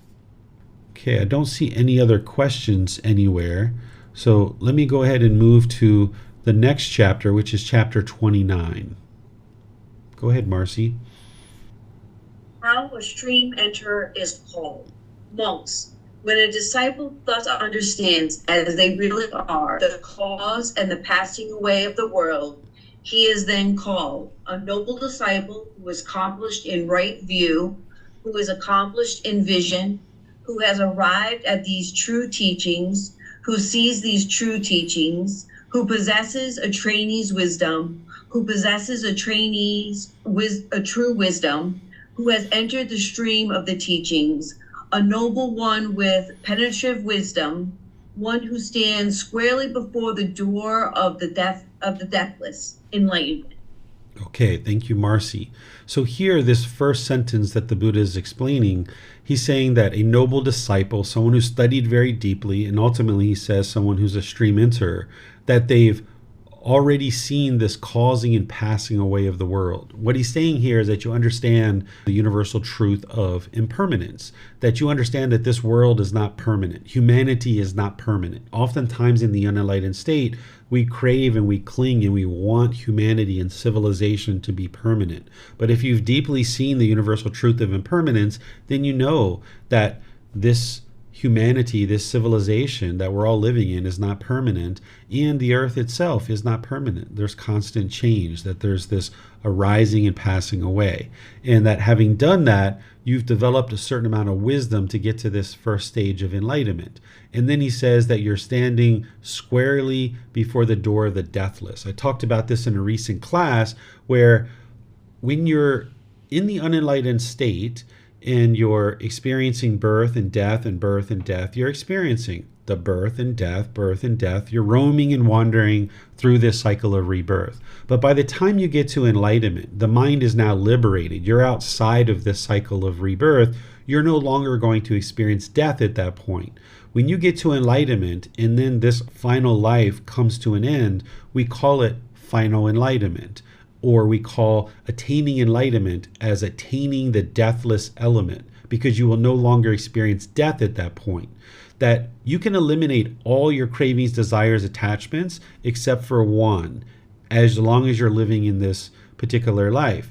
That you can completely train the mind to eliminate the cravings, desires, attachments that exist in the mind. But even when you get to enlightenment, there's one last attachment, which is the physical body and the mind are together. You can't eliminate that as long as you're in existence.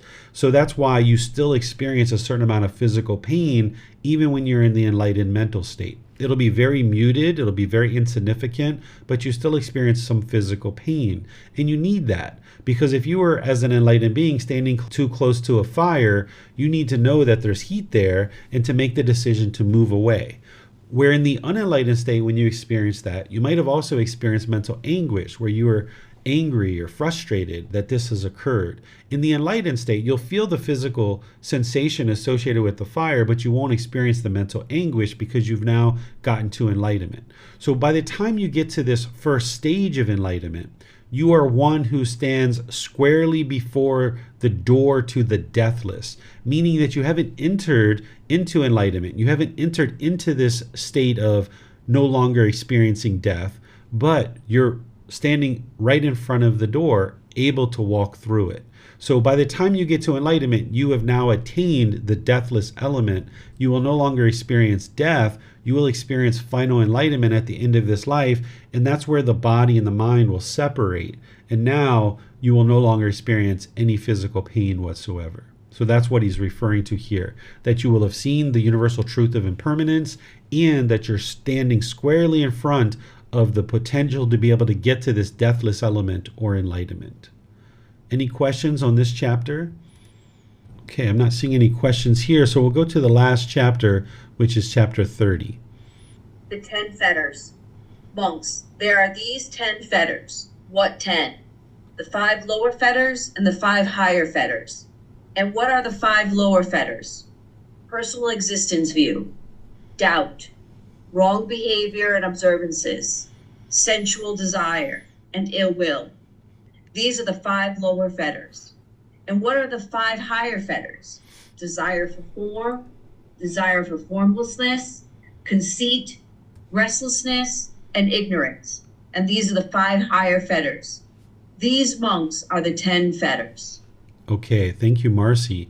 So the 10 fetters are the 10 individual pollutions or taints or defilements that the Buddha discovered in the mind. And what you're doing on this path to enlightenment is you're working to eliminate all 10 of these. Because by eliminating these 10 fetters, that's where that brightness and radiance of the enlightened mind will shine through. So each one of these fetters, you would need to know what they are, how to eliminate them, and how to know that you actually have eliminated them. This is what I teach as part of the classes, courses, and retreats that I teach. And in different classes and courses and retreats, I will focus in on these individual fetters. Sometimes I just teach one class on the 10 fetters, or I'll teach one class on one individual fetter, like personal existence view, or one class on just doubt, or wrong behavior and observances, and so forth. So you will need to know what each individual one of these are, how to eliminate them, and how to know that you have eliminated them. By knowing what the fetter is, then you'll understand the symptoms. And when it's arising, you'll be able to identify it. So like say, for example, if you understand personal existence view, if you're out and about in the world and you spill chocolate ice cream on your shirt and you get embarrassed, you would know that that's from personal existence view.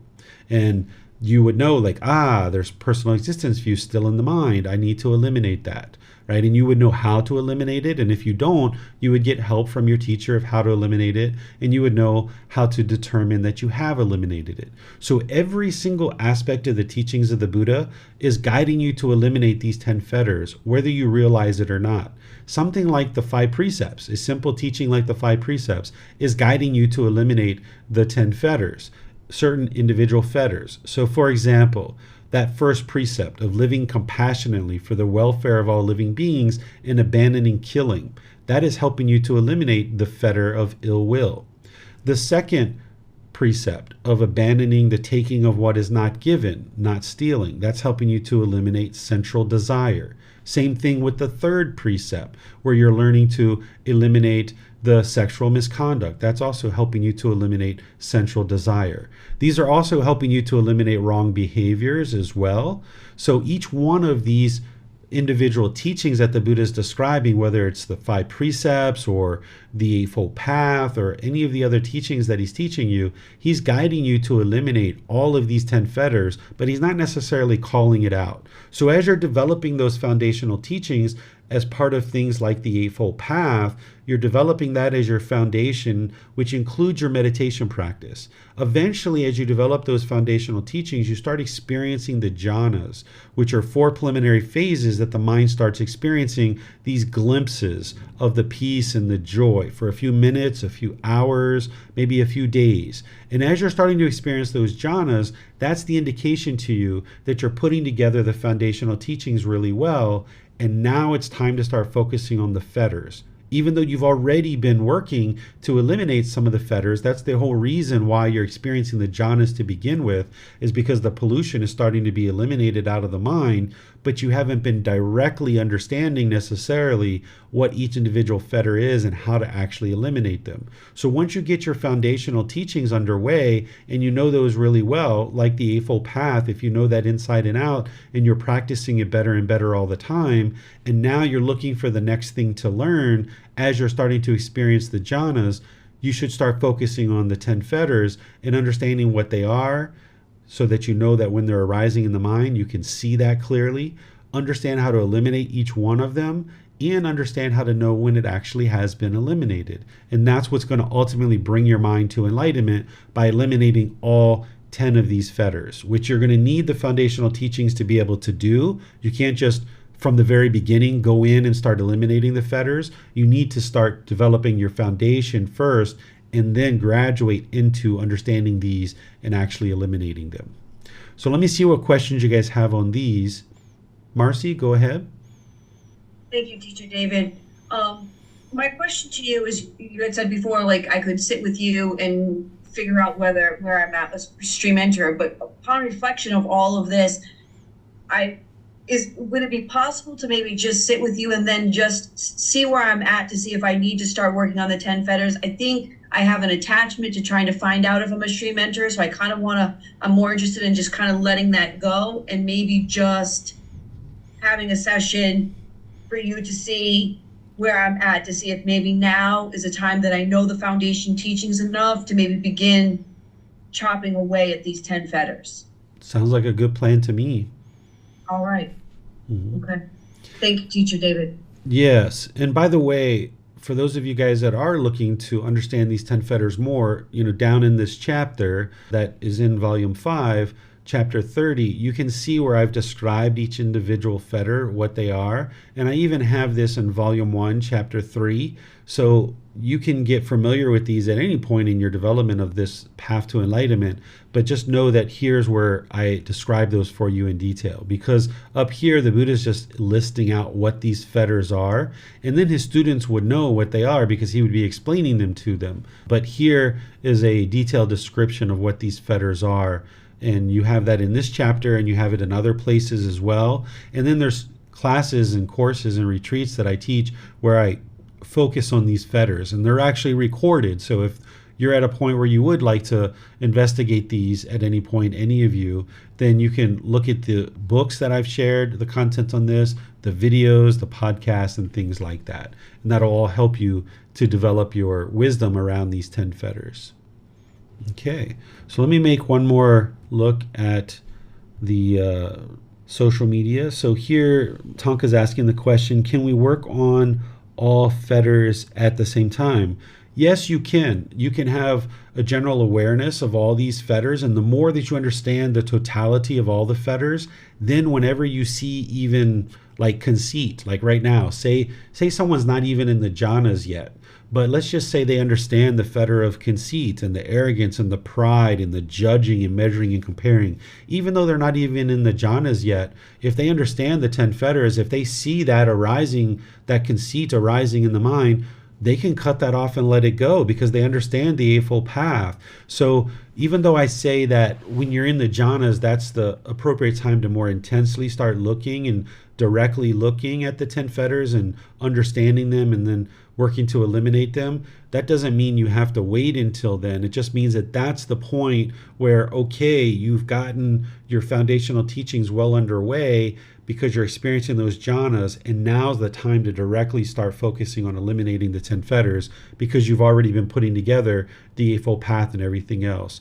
But even as you're developing your foundational teachings, if you notice any conceit or you notice any ill will or things like that, you can still be cutting that off and letting it go and working to eliminate that even at those parts of developing your practice. So the more you understand all the fetters, then any time any one of them raises their head, you can cut it off. It's kind of like that game, like that whack-a-mole game, that when the mole brings its head up, you kind of whack it. That's what you'd like to do with these fetters, that it's as you know about these fetters and you start seeing them raise their ugly head, you like to whack them and knock them back down, right?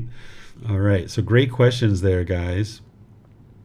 All right, I'm not seeing any other questions here.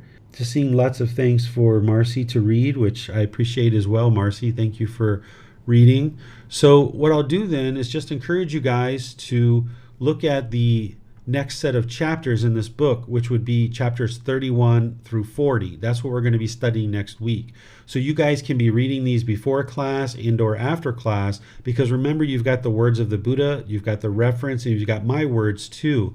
Because in the class, I can't go into the same level of detail that I've gone into in the books. So to really glean the most benefit out of the Pali Canon and English study group and all the other programs that I teach too, you would like to read the books in combination with attending the classes. That's what's really going to help you get the most insight in the wisdom that you need to be able to progress towards enlightenment. So thank you all for joining for this class. And if you'd like to join for the group learning program tomorrow on Sunday, we're going to be in chapter 21 of volume 1. That chapter is titled Do No Harm, the Future of the Planet. And here's where we're going to have a discussion about the planet and what we can be doing as individuals to make wiser decisions about how we interact with the planet. And then on Wednesday, we're going to be doing loving kindness meditation together. And for those of you guys that are in Chiang Mai, or you're hearing this and you're in Chiang Mai, or on Monday, I'm going to be starting a 5-day course, which is called Foundation in the Teachings on the Path to Enlightenment. So you're able to attend at the temple Monday through Friday from 9 a.m. to 3 p.m. And I'm going to be teaching there. You can just show up and partake in any of the learning that you would like there. I'm going to be helping you to establish a really good foundation for the path to enlightenment. So thank you all for your questions. Thank you, Marcy, for reading. Thank you all for your dedication and diligence to learning these teachings. We'll see you guys in one of these future classes. Have a very wonderful and lovely rest of your day. Sawadee Kap. Thank you for listening to this podcast. To provide support for this podcast, visit patreon.com/support Buddha. To access more teachings, visit buddhadailywisdom.com. There, you will discover a full range of courses, retreats, and online resources to assist you on the path to enlightenment. Remember to establish a daily, consistent meditation practice, along with learning and practicing these teachings. A well-developed meditation practice is the foundation in which to train the mind to attain enlightenment.